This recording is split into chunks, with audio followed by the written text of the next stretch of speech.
Humanity had always been a latecomer to the galaxy. By the time humans ventured beyond their solar system, they found themselves surrounded by civilizations that had already mastered technologies centuries ahead. Energy weapons, plasma cannons, ion disruptors, photonic lances dominated galactic warfare. Entire planets could be reduced to ash in minutes, their defenders powerless to resist.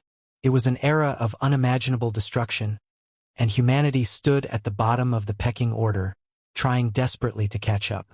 For years, humans survived by avoiding direct conflict. They relied on diplomacy, trade agreements, and alliances to maintain a fragile peace. But peace, as it often does, eventually gave way to war. The Sarrak Imperium, a sprawling empire of reptilian warlords, had turned its gaze toward the outer rim of human-controlled space. The first strikes were surgical and brutal. Energy weapons bypassed shields like they weren't even there. Ships melted mid-flight, and colonies vanished in blinding flashes of light. Humanity's defenses, crude by galactic standards, were no match for the sheer power of their adversaries.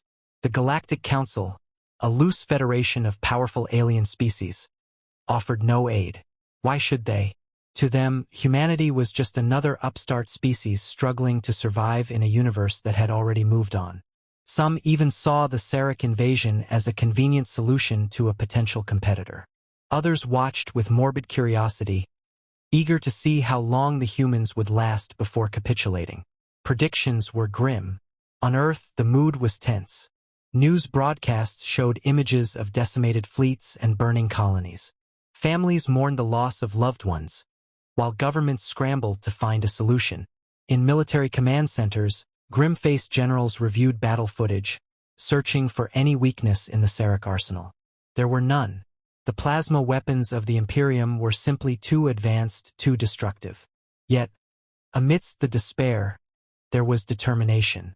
Humanity had always been resilient, a species that thrived on challenges.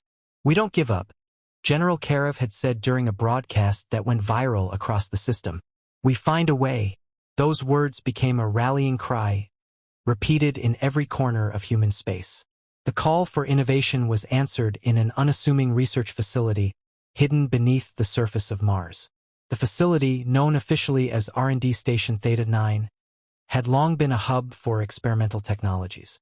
Its halls were filled with some of the brightest minds humanity had to offer: engineers, physicists, material scientists, and military strategists. If there was any hope of turning the tide, it lay here. The initial brainstorming sessions were chaotic.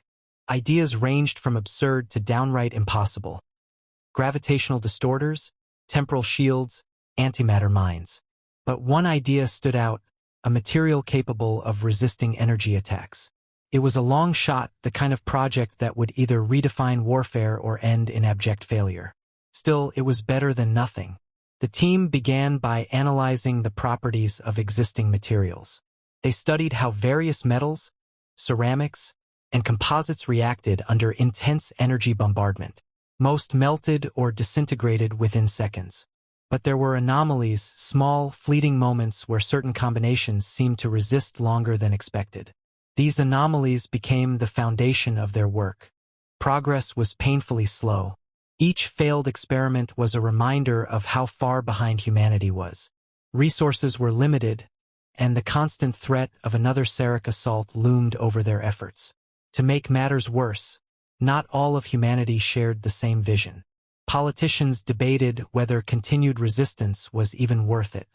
Some advocated for surrender, arguing that survival under Sarrak rule was better than extinction. But the scientists and engineers at Theta 9 refused to give up.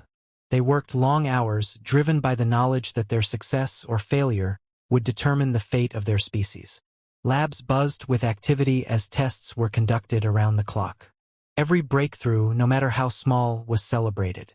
Every setback was met with renewed determination. One evening, a young researcher named Elena Saito made an observation that would change everything. She had been running simulations on exotic materials, testing how they reacted under extreme conditions. While reviewing data, she noticed something unusual. A specific alloy, when exposed to high-energy fields, exhibited a unique property. Instead of disintegrating, it absorbed the energy and dissipated it harmlessly. The discovery sparked a frenzy of activity. Teams began refining the alloy, tweaking its composition to enhance its properties. They experimented with layering techniques, embedding nanoscale structures that amplified the material's energy-dampening capabilities. Weeks turned into months as the alloy evolved from a promising concept to a viable prototype. The breakthrough came during a live test. A small panel of the alloy mounted on a frame was subjected to a plasma burst equivalent to a Sarrak weapon. When the dust settled, the panel was intact, its surface glowing faintly but otherwise unscathed.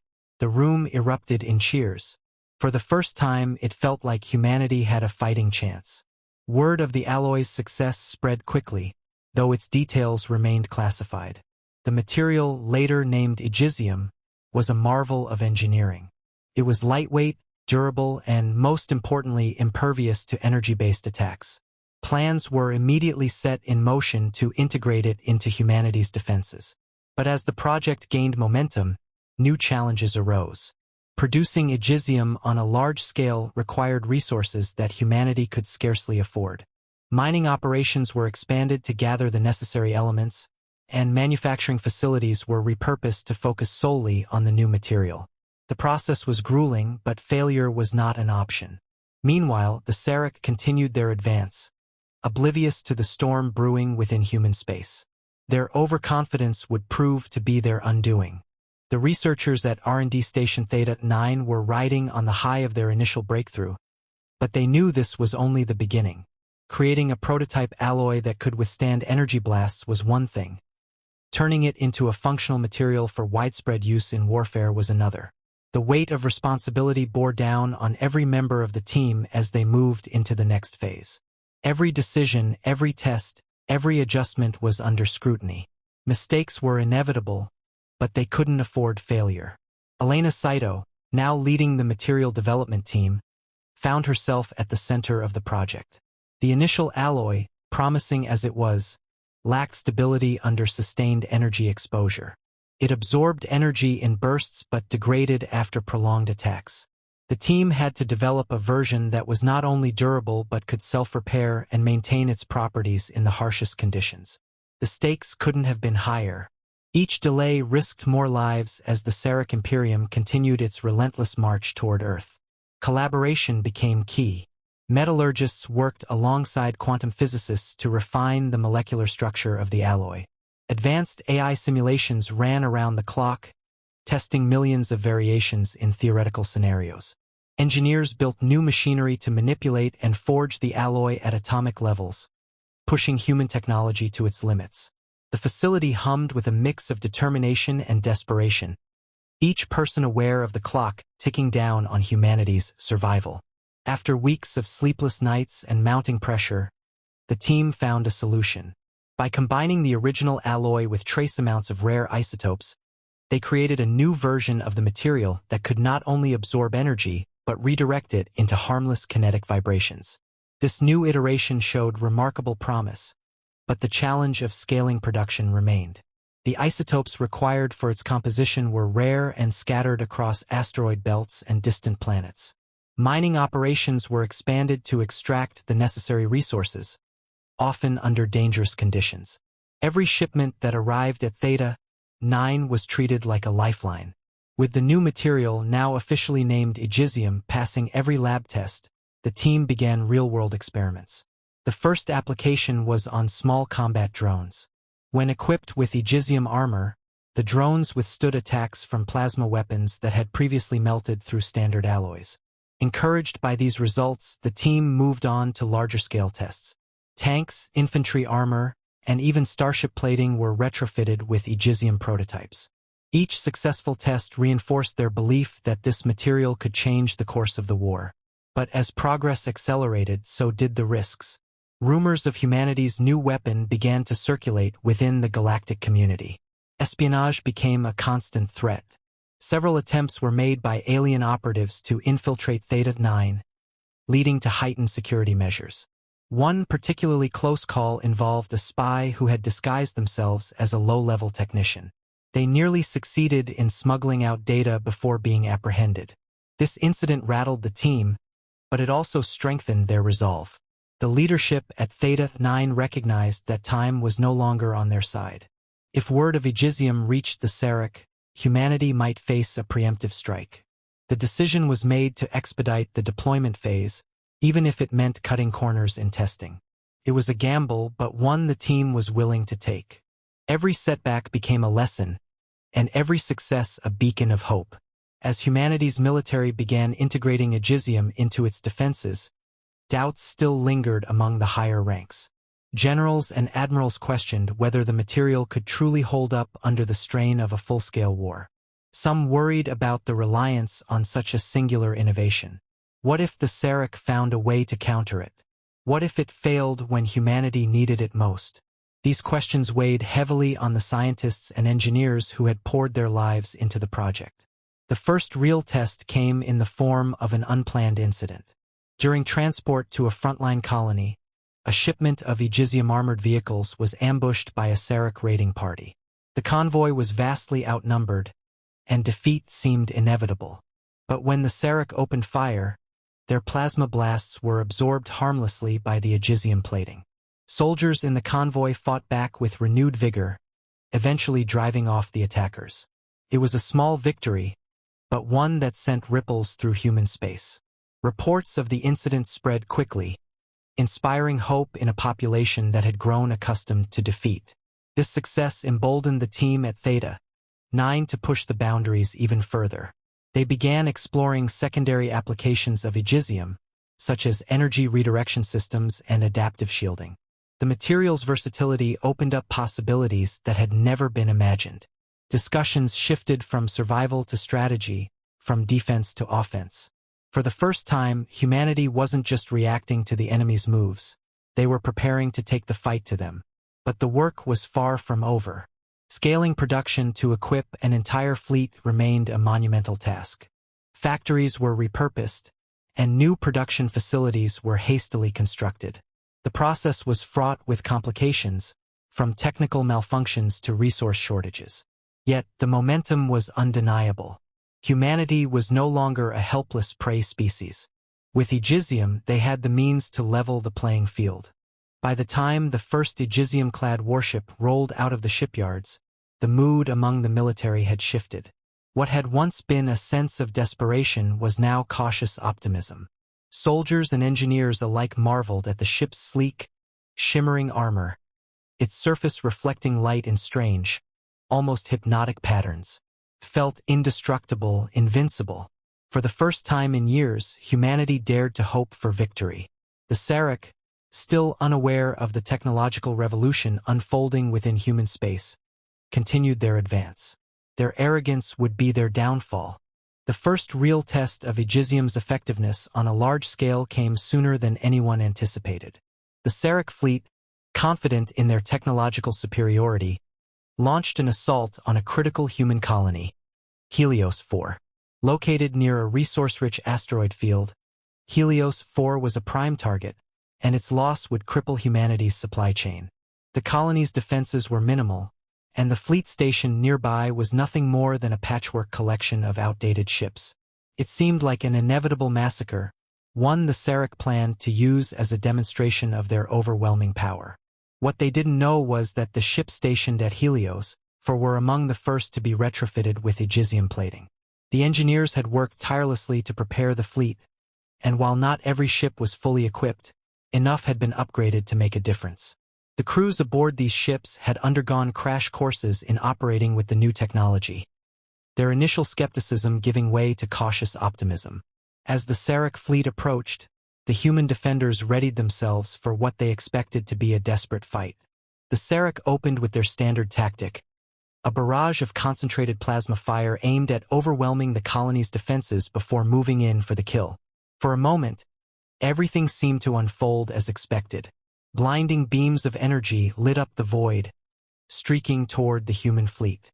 But when the plasma blast struck the Aegisium armored ships, the results were nothing short of astounding.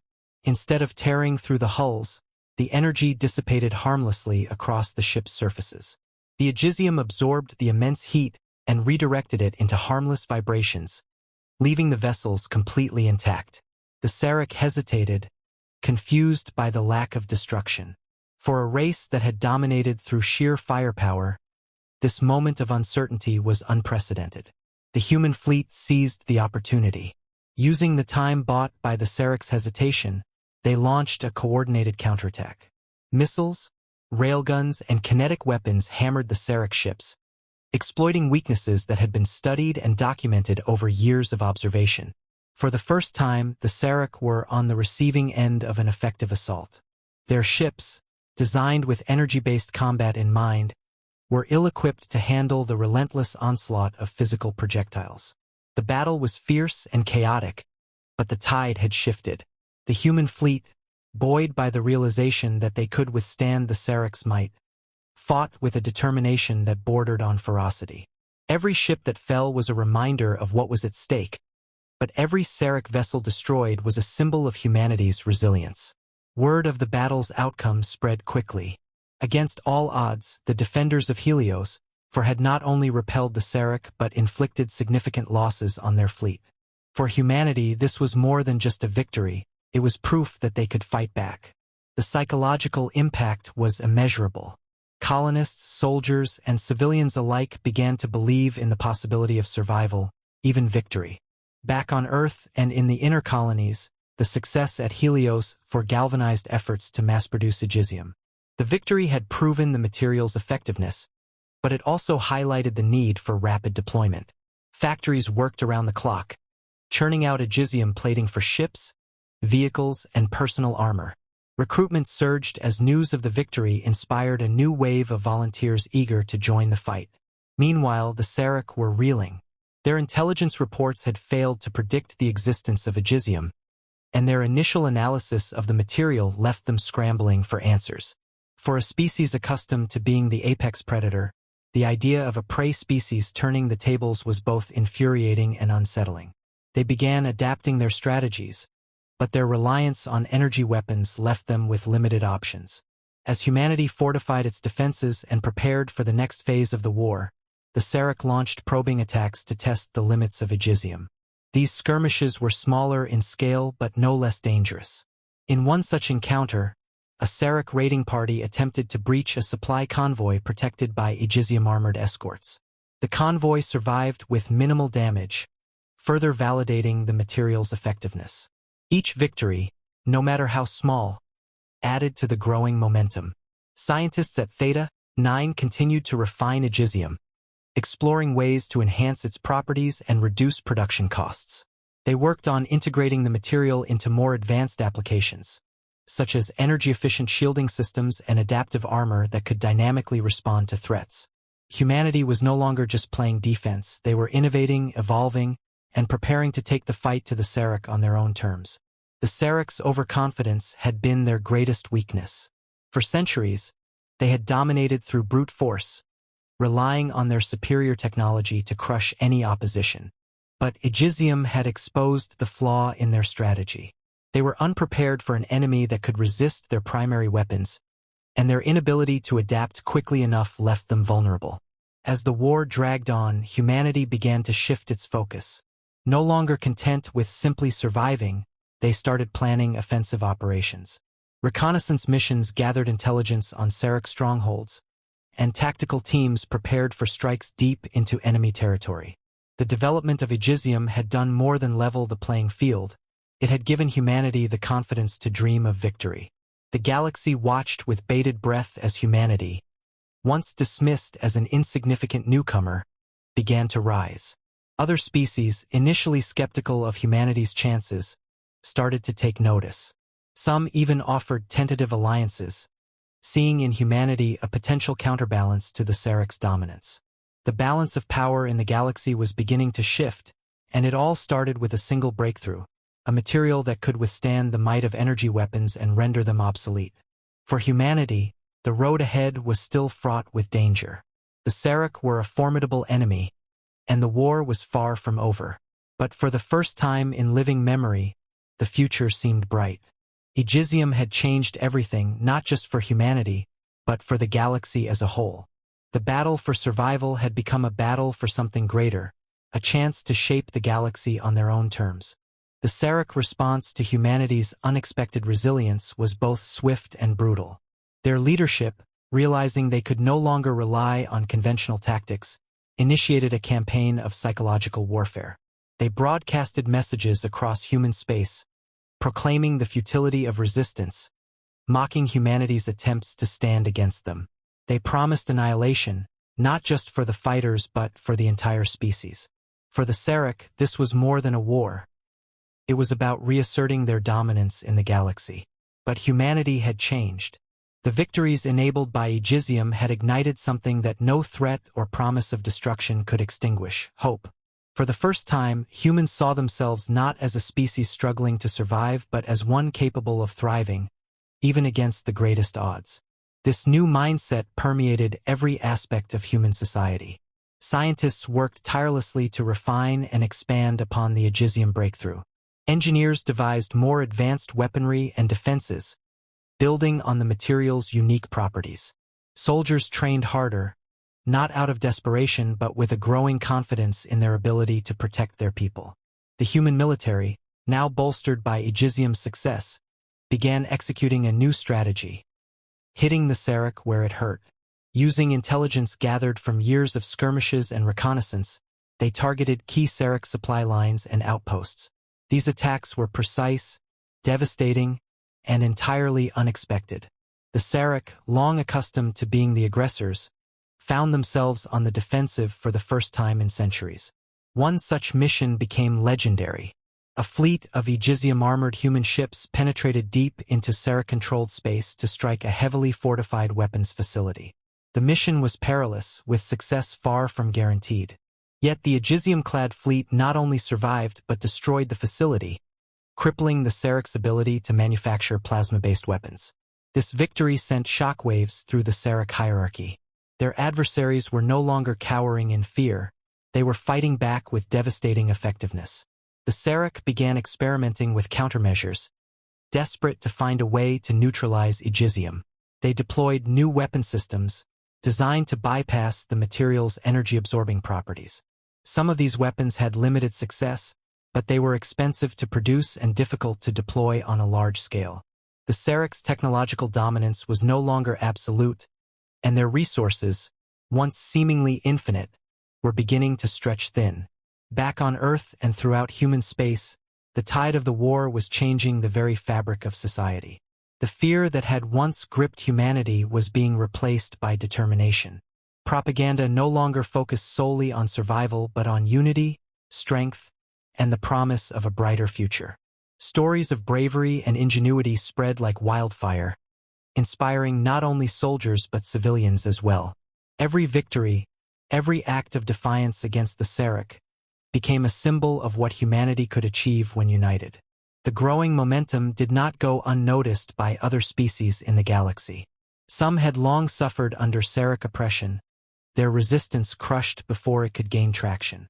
Now, with humanity standing as a beacon of defiance, these species began to reconsider their positions. Quiet communications were established, tentative alliances formed. While many remained cautious, unwilling to risk open rebellion, the possibility of a unified front against the Sarrak was no longer unthinkable. For humanity, the ultimate goal was clear: not just survival but freedom. Freedom from the constant threat of annihilation, freedom to determine their own destiny. This vision drove the continued development of Aegisium and its applications. Scientists at Theta 9 unveiled a new breakthrough, a variant of the material that could generate a protective field around starships, effectively creating a barrier against physical and energy-based attacks.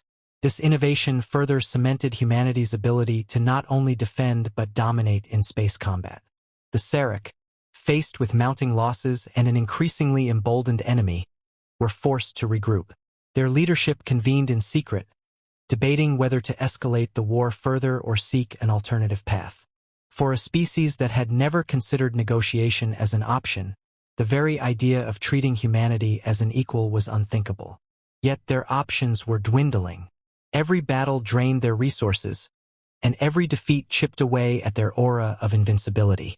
The war reached a critical turning point during the Battle of Epsilon Rift, a massive confrontation that saw humanity's largest fleet clash with the Sarrak's main armada.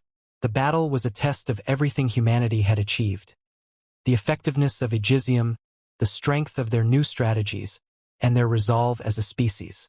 The Sarrak, despite their losses, brought overwhelming numbers and firepower to the battlefield, determined to crush humanity once and for all. But the human fleet, outfitted with the latest advancements in Aegisium technology, stood firm. The battle raged for days, each side suffering heavy losses. Yet as the dust settled, it was humanity that emerged victorious. The Sarrak armada was shattered, their remaining ships retreating in disarray. For the first time in the war, the Sarrak's defeat was total and undeniable. The aftermath of Epsilon Rift marked the beginning of the end for the Sarrak. Their empire, once the unchallenged ruler of the galaxy, began to crumble. Humanity, now a symbol of resistance and resilience, continued to push forward, liberating worlds and forging new alliances. The species that had once been dismissed as insignificant had risen to become a force capable of reshaping the galaxy. As the war drew to a close, the lessons of Aegisium's creation and its impact resonated deeply. Humanity had not only survived but had proven that innovation, determination, and unity could overcome even the most formidable of adversaries. The Sarrak, their dominance shattered, were forced to retreat, their empire reduced to a shadow of its former self. In the end, humanity's victory was not just about defeating the Sarrak. It was about reclaiming their place in the galaxy. Aegisium had been the catalyst, but the true power had always been the indomitable spirit of humanity itself. The galaxy, once dominated by fear, now looked to the future with a newfound sense of possibility. And humanity, for the first time, stood ready to lead.